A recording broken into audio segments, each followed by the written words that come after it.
नमस्कार, प्रणाम, हर हर महादेव। हम हैं प्रियंका देवी कुशवाहा और हमारे यूट्यूब चैनल भोजपुरिया गीत में रउआ सभे के स्वागत बड़ुए। तो रउआ सभे के बीच में बहुत प्यारा से एगो गीत फिर से लेके हम आ गए बन, जो कि बड़ुए इमली घोटावन।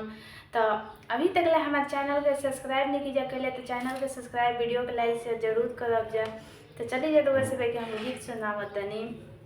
कहवा से आमे के पालो मंगाइबो, कहाँ से ठंडा पनिया हो, कहवा से भैया के बोलाइबो, इमली घोटावा से हो, कहवा से भैया के बोलाइबो, इमली घोटावा से हो, कहवा में पाइबो आमे के पालो, कहाँ ठंडा पनिया हो, कहवा से भैया के बोलाइबो, इमली घोटावा से हो, कहवा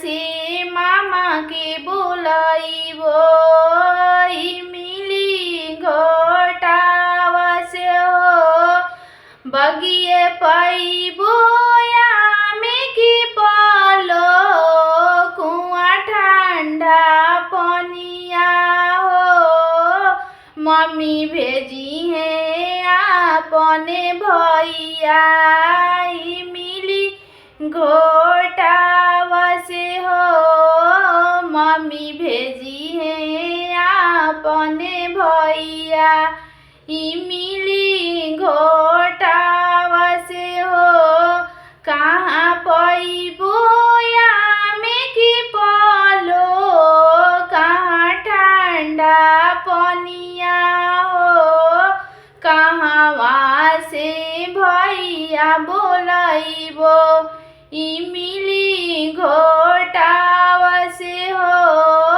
कहवा से मामा के बोलाइबो, इमली घोटावा से हो।